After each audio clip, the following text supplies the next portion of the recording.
It could be a little interesting there. Okay, what's going on here? The Kumo Khanate actually is going to probably end up winning the war around here. Anything else really going on around here? I don't think Sandikov's taken over power in Russia quite yet. Okay, Huey Long has been elected president of the United States.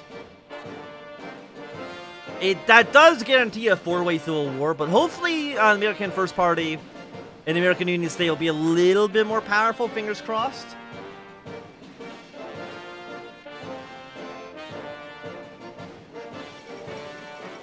What happened to Canada? The only thing that happened with Canada is that they changed the flag to the historical red one. Instead of the, I think the blue one was the naval flag. Okay, we now actually have some steel production. We're making 5 guns per day. We're going absolutely crazy. Let's see, what do we got? We got 3 infrastructure, more steel, 1 celine factory. Honestly, let's go for 5 steel first. Blue, I do like the blue one. I think the blue flag was nice. I'm a little disappointed that they changed it, but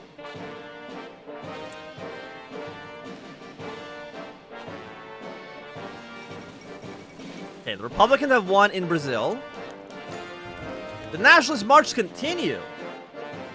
Nationalist activism has been continuing across Lithuanian cities for months. Sparked by poor economic conditions, the government's perceived reliance on German interest, dissatisfaction with Jewish dominance over the Lithuanian sector, and Lithuania's status as one of the Ostatin. However, as time passes, it seems that the initial hostility raised by the riots seem to have faded. No more cases of violence or vandalism has been reported, and even some of the most unsavory slogans have been dropped in favor of more moderate ones. Though they still call for the expanding of Lithuanian autonomy, ensuring Lithuania has a superior ethnicity in the kingdom.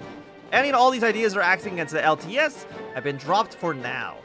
The Nationalist Union has been running a very strong campaign in the general.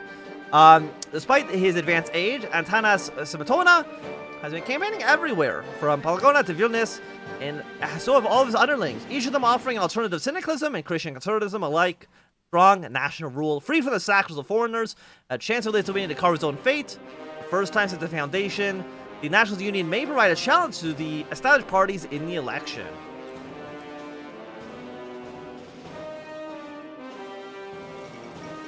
Okay, Mustafa Kemal sees power in the Ottomans. Not too sure if that matters so much that he's taken over power.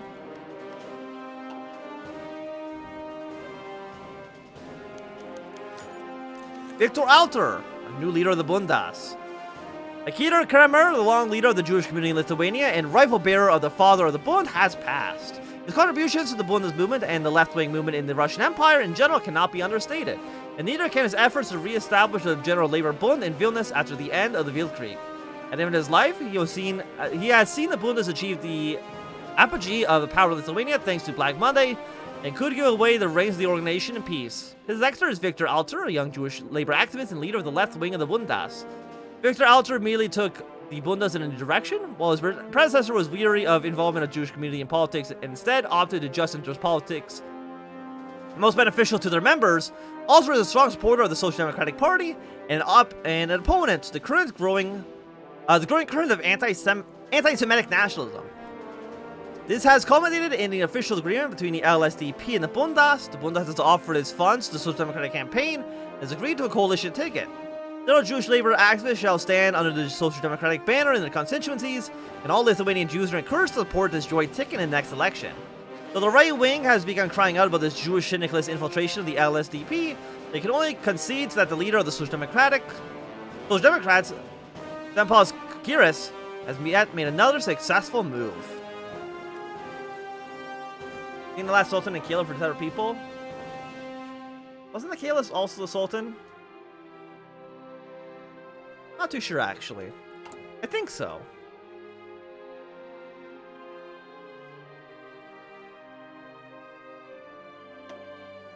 Done in 2 days. Our election is going to be happening in just a few months. Okay, now we're going to go for Chamber of Industry. Kind of trash national focus, but it is what it is. What are you? 1 building slot. Actually, garbage. We'll never use it. the Federalists rise. Despite the successful groundwork for the Lithuanian recovery from Black Monday's laid, Prime Minister Leonidas Bitras has not managed to escape getting under fire from his own peers. Faced with successful campaigns from the LSDP and the LTS alike, an emergency meeting of the Christian Democratic Party has been held to formulate a response. In the meeting, the Prime Minister is blamed for his inability to predict the economic downturn and was failing to prevent the party's rivals taking advantage of the downturn. Bitras tried to defend himself to the best of his ability, and ultimately, as a sudden news speaker declared, the blame rests on everybody's shoulders. Decades of unchallenged leadership has now left the party complacent, not willing to present something anew. The speaker was Stais Salkukis, a Lithuanian professor and ideologue, founder of the Democratic Federal Corporatism in Lithuania, which he dubs the Othbal system. Though he has only been a member of the party for a few years and has entered politics recently, he's already gathered a strong base of support from the young, active members of the party. Salkukis presented the tenets of his program, calling for a corporatist integral economy and political system, a reconciliation of Lithuania's numerous ethnic groups under a federal democratic government. The ultimate goal of the Othbal system would be a nation where all its members can live up to the Christian teachings and values, where everyone's voices can be heard in the government, and where everyone knows they contribute to the greater whole. Lacking the stamina or the charisma to try to sway the mass of the party back to the old guard, Bitras opted to concede, allowing Stretchheads to speak for the duration of the meeting. Social considering gets down to -2%. Also, thank you, Irma09 for the follow. Do appreciate it. Is there a coup in Belarus?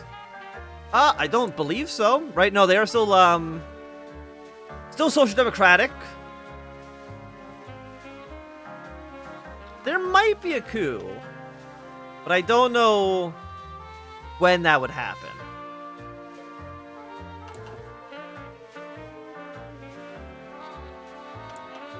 We do another option here. One civilian's factory is not bad. You know, let's invest in the south. Let's go for the southern highway. These people are a little bit less content with us. Why would I hear about organic state do I think about Zergs from StarCraft? I have no idea. I don't think the Overmind was big into statehood as a concept. Recovering German business. After a period of falling out, the small upsurge in investment from Lithuanian businesses from German investors have been registered.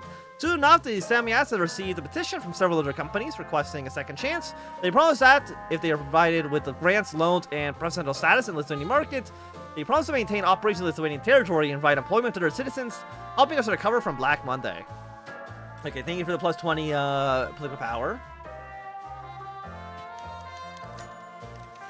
And Leonidas Bitras announces his retirement. With only a small amount of time left until the election of 1937, the Prime Minister of Lithuania, Leonidas Bitras, has announced that he will not stand for a seat in Kaunas, nor will he remain Prime Minister should the Christian Democrats achieve a coalition yet again.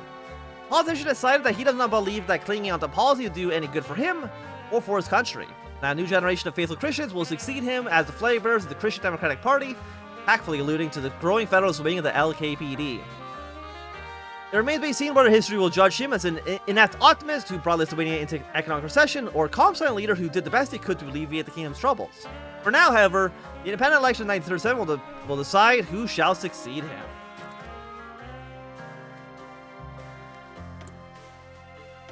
Okay, do I have any guns? Okay, we're starting to produce a handful of rifles. You know, let's go with 5 more units, deploy them in Vilnius. We're now missing 5,000 rifles. That's going to take about 2 years to finish. But I mean, the guns should be ready in time for a war. I think. I'm hoping. Fingers crossed. Okay, the monarchists have been restored in Georgia. So Georgia is now the Kingdom of Georgia, backed by the German Empire. Ukraine, they have invited Spunsky in the government, so there is a chance that we do see Ukraine go syndicalist, which would be a little scary. Okay, something that I cannot read. Compared to other ethnic minorities in Lithuania, the Poles are the most politically active, organized under the banner of the Committee of Poles in Lithuania, the LLK, or the KPL. The party was initially founded as a nonpartisan union of candidates in 1920 by Polish landowners, intellectuals, and businessmen to campaign for their rights. Since then, it's consistently scored in districts in the Baltic region, Polish majority neighborhoods in Vilnius, such as Noji Vilna. The venerable leader of the committee is Stanislaw Naritowisk, one of the signatories to the Act of Independence of Lithuania. Due to his age, experience, and non-confederal status, he's respected not just by Lithuanian Poles, but by many Lithuanians as well. As the election of 1937 approaches, the committee has strengthened its grip over the Baltic region, and its endorsement may be critical for winning this election. Okay, we got radio now. Let's go for... well, it's 37. I wouldn't actually mind one level of excavation. Yeah, you know what? Let's go for one level of excavation. We do have a decent points there. Also, what is this flag? The Baltic state. I have never seen the Baltic state before. Okay, they've gone national populist. I didn't even know that could happen. The flag is a little trash, but... the Lithuanian temperance movement. The Lithuanian nationalist revival of the second half of the 19th century is indistinguishable from its native temperance movements. Started by Bishop Mogris Valikus in 1858, grew to encompass a majority of Lithuanian peasant population with only a few years. Or it was tracked down by the Tsarist Russian authorities. Widely considered to be a seminal event in the growth of the Lithuanian nationalist revival, and it was started with the national intention in mind to improve the economy and people of the country, promote Catholic ideals, and to stand against prevailing Tsarist policy to turn a blind eye towards alcoholism, in order to keep the population intoxicated and thus easy to control. The priesthood of Kaunas refounded the temperance movement in 1908, and in the form of the Lithuanian Catholic Temperance Brotherhood. Since then, it has been an important mass movement and pressure group in Lithuanian politics, having over 60,000 members, as well as maintaining close alliances with other Lithuanian religious organizations. An idea has been raised to promote the Brotherhood further and use it as a tool to indoctrinate the population of Christian ethics and beliefs, temperance being one of them. Yeah, give me more stability and a little bit more support for the social conservatives. Yeah, I know NatPop Germany, or NatPop National, or... okay, let me just start that sentence over again.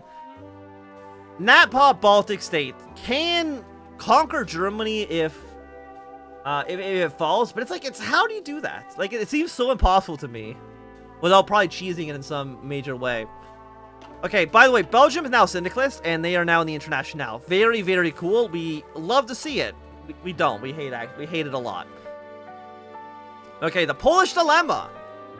In an election so close and intense as this one, even the smallest endorsement may be critical in tipping one of the competitors over the edge. This time, it is time for the Committee of Poles in Lithuania to be the kingmaker. Pure neutrality in the election has been seen by both the Social Democrats and the Christian National Democrats vying to get their attention. Of course, the Nationalists are uninterested in such an idea entirely. The Social Democrats have long been endorsing the idea of pluralism, granting wide cultural autonomy to all the ethnic groups in Lithuania, promoting multiculturalism and socialist internationalism. And though most of the members of the committee are put up by the ideal of syndicalism or even democratic socialism, the idea of pluralism eludes them. Stanislaw Naritowisk has received a personal phone call from Sedikanas, the leader of the LSDP, offering cooperation in the electoral campaign and a coalition afterwards. However, the Christian Democrats have not been any less active in enticing the Polish vote, now led by Stajas Zalkokis, reach out several high-ranking members among the party, explaining their program of federalization and offering autonomy greater than the Social Democrats could ever promise. Finally, not all Polish activists are willing to seek allies with any party, believing they did betrayal of the principles of representing Polish interests first and foremost. But we are going to go. We're going to go with these guys. Social Liberals are going to be in our coalition. The LKDP has won the election. And now, what do we want to do? We got Civilians Factory, 2 billion slots, which is absolute trash. Or German development. You know what? Let's just finish off our Black Monday penalties. First and foremost. This thing won tungsten. I don't honestly care at all about that. Now, let's put some aircraft in here just in case for now. By the way, what happened to our port? Did we ever actually build it? Oh, okay, we do have our naval base now. Excellent. Okay, improve machine tools. Let's go for construction too. And the king welcomes the Christian Democrats. The conclusion of the election in 1937, the Christian Democrats and their coalition allies have been voted to propose Staliy Salnikov to become the new prime minister of the Kingdom of Lithuania. King Valtras II has welcomed a new head of government and granted his cabinet royal assent. In a rather brief speech, Salnikov thanked the monarch for his assent, stating that in his auto system, the monarch takes a step up a center role, serving as a supervisor of government and a manifestation of the spirit of the body. Protection and blossoming of the Christian culture and traditions, the defeat of the economic crisis, and a new corporatist path for Lithuania are all cited in his inauguration speech. I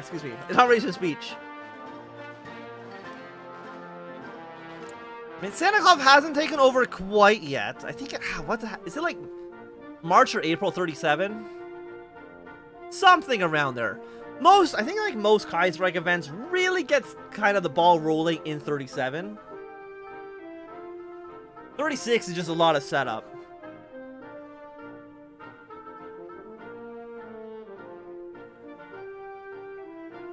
I'm trying to like, who else? I mean, Belgium's being syndicalist, bad. If Switzerland or the Netherlands, I mean, they can both still theoretically, I believe, go syndicalist. But I don't know how likely that is. Okay, you guys are still fighting it out. And we do got our beautiful four-way civil war now. The National Guard Iron Wolf. The Lithuanian military has historically been a haven for right-wing thought, serving as a place of acceptance for nationalistic and authoritarian personalities. Most radical of them organized the so-called sports clubs known as the National Guard Iron Wolf. While nominally allied with the Lithuanian Nationalist Union, it is in truth loyal solely to Augustus Volodymyras, and many of its members are suspected to play a key role in the underground LAF. Serving as a unifying force for right-wing nationalist soldiers and officers, the Iron Wolf is difficult to define ideologically, aside for a generic national populist label. Although they do have some underlying pieces of thought, the Iron Wolf's vision of a perfect Lithuanian state has been best expressed by one of the organization's chief ideologues, cavalry officer Hojas Tomkis, in an underground newspaper. Wildkrieg in the years after have been proven two things: that all wars from here on out will be won not by just arms and regular troops, but by mobilization of the entire nation for the war. And Lithuania is destined to end up at war eventually, and everyone foolish enough to believe that these are times of peace have no place in the country. The only way Lithuania can survive is for it to become an army, from the man in the front to the woman in the back, from the professor in the laboratories to the workers in the factories. Every single person and every single resource must be dedicated for national defense. Every single Lithuanian must be trained to wield a weapon and know its place in the armed nation. Such a nation will be completely unassailable and impossible to destroy. So long or Caesar? I mean, mostly we're an anti-freed faction. Gustav V has abdicated the Swedish throne. So what's going to happen? Sweden is now, he's abdicated. Typically that will mean there will be a military coup, and then either the coup will stay in power or the socialists will overthrow the coup. We'll see which way they end up going.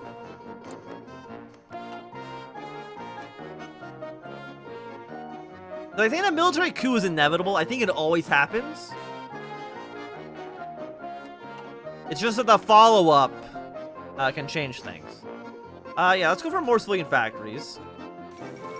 Seems completely okay to me. And assuming this is going to be a military coup in Sweden. No, this is the rise of Salnikov. So that's cool. Hey, Salnikov. Okay, Finland has joined the Reichspakt. But might also see these guys down here also join the Reichspakt.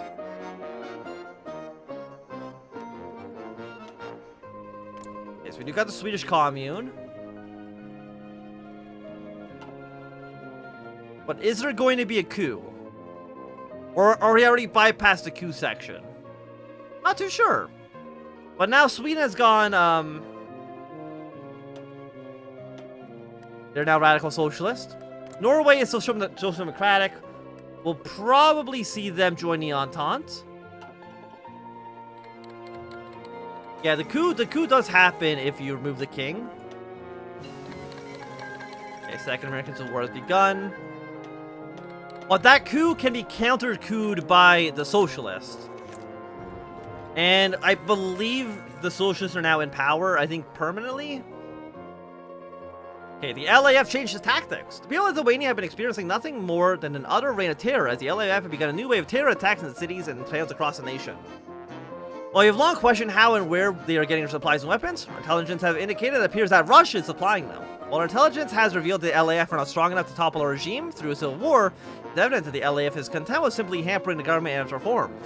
The propaganda can be found in towns all across Lithuania, with leaflets describing the severe faults and failings of the ruling administration.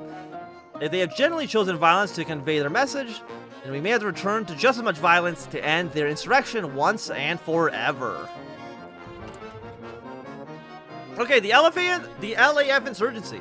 Not intense force across the country, the LAF insurgents are as deadly as they are elusive, striking vital points in the country such as railroads and factories. Okay, we have 50% threat. We do have 95 command power. Railroad bombing. Command power plus 20.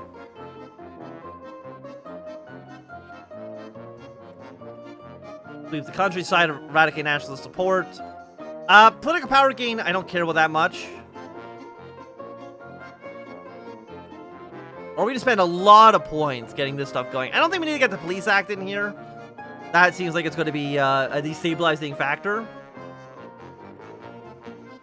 Let's go with the demoralization campaign. The LA can coup and take over the country. Well, we'll try not to have that happen. White Standing is still doing its own thing. Ukraine is going for the Popular Front. I mean, we have to wait until they get to basically Fate of the Monarchy to see whether or not they purge the leftist, or they go syndicalist, which would be bad. Yeah, so Sweden is 100% staying socialist. I mean, with Finland and Norway on their borders, we should hopefully see Sweden get killed. But Sweden could still kill Norway. That's entirely possible. Middle Africa and Portugal haven't actually gone to war quite yet. South Africa is doing its own thing. American United States looks like they're actually been doing pretty decently themselves. The CSA is a little worrying. For sure. But you know what? The King's speech. Let's see what the King has to say for himself. Follow this up with